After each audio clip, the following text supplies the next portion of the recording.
You ask Tiger to solve. This deals with linear equations with one unknown.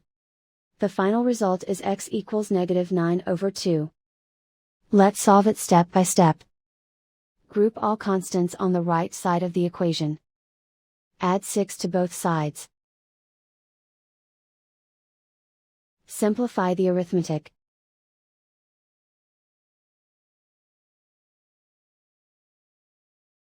Isolate the x. Divide both sides by -2.